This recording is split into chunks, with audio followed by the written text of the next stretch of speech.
I think the concept of a political representative is just obsolete. It's just obsolete. We don't need them anymore. And I believe we must revolution now. I think that's the only answer. My name is Robert Walton. I'm a lifelong resident of the state of Utah. I live in Salt Lake City, and it's my honor to be in France for the last 2 months. And I want to express my deep gratitude to La France and to the Gilets jaunes for their courageous leadership in the world today. I am here because we have anti-democratic activities happening in my home state. And when I was fortunate enough to see what was going on in France, coupled with these actions in Utah, I determined that it was very important to come to France and support the Gilets jaunes. And not only to support them, but to bring a message about the RIC and the referendum initiated by the citizen, which we have in Utah in one form, and we've had it for 100 years. We have had the RIC since 1900. It has not been used a whole bunch, but it was used very deliberately with 4 questions that were on last November's ballot. Proposition 1 in Utah, that the people voted on this last fall, was, shall we have a tax on gasoline to pay for education? The proposal was 10 cents per gallon.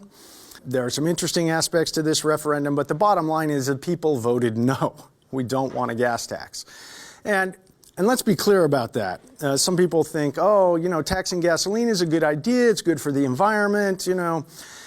Okay, but really, a sales tax of any kind, especially on something that everybody uses like gasoline, is really austerity. It's passing the expenses on to the people. Taxes against gasoline should be against the big gas companies, not against the daily users. And the people of Utah were smart and understood that and voted no. Now, Prop 2 was a cannabis question. Decriminalization of cannabis, so that even if you were in violation of the medical cannabis program, which was also passed in Prop 2, the worst that would happen to you was be like a parking ticket, an infraction, and a $100 fine. And that was supposed to take effect on December 1st of last year, and in fact it did. The following Monday, December 3rd, the governor called the state legislature into special session, and in one day, they passed 2 bills through the state legislature and the governor signed it. One of them put the gas tax on. So the people of Utah have been paying 10 cents per gallon extra per gas since January 1 of this year, against the will of the people.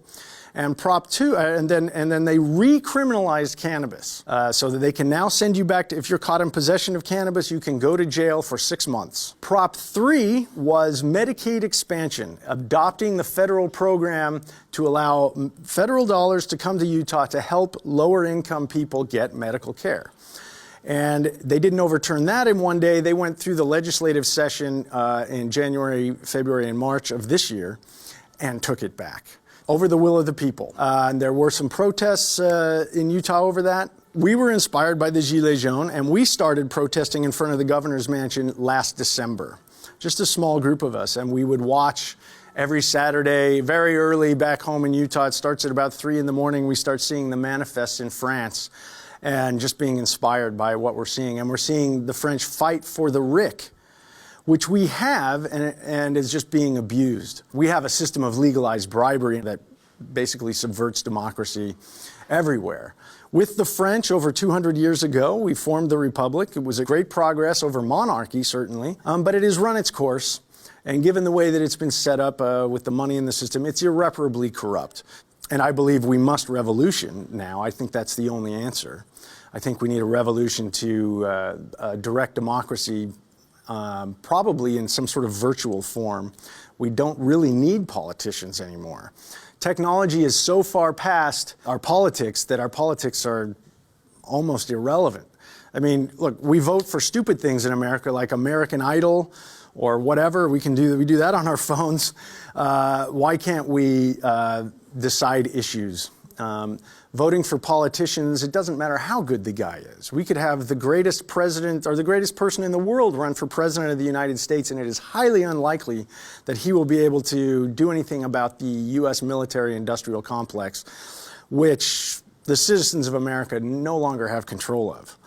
In my work in politics, we try and get people to vote. That's what I've tried to do for most of my life. And inevitably, there's about half of the population that doesn't vote. And I used to be so angry with them. Why don't you vote? And I used to blame them.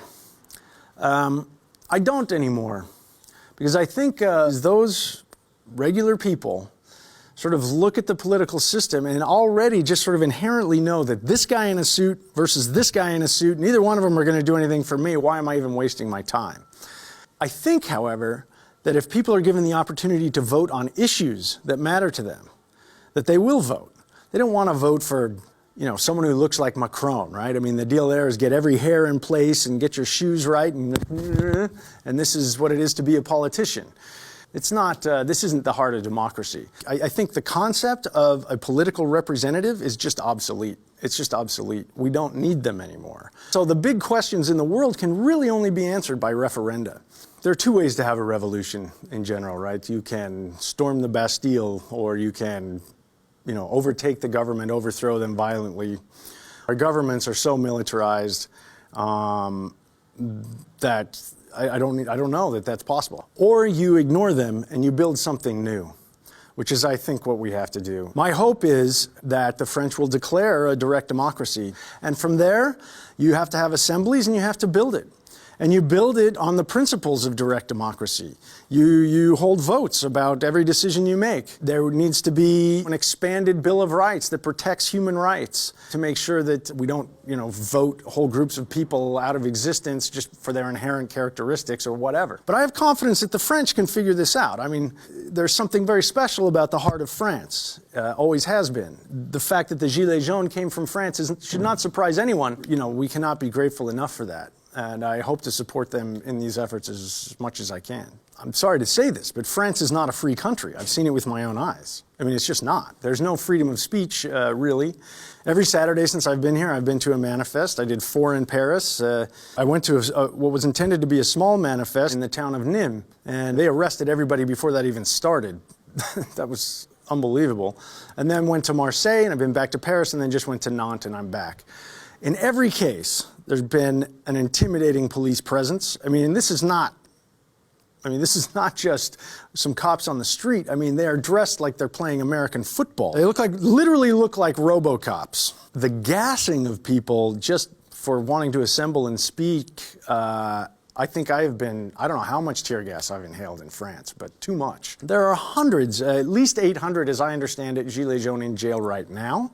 There have been thousands arrested for nothing more than coming to seek democracy. And to that there is violent repression.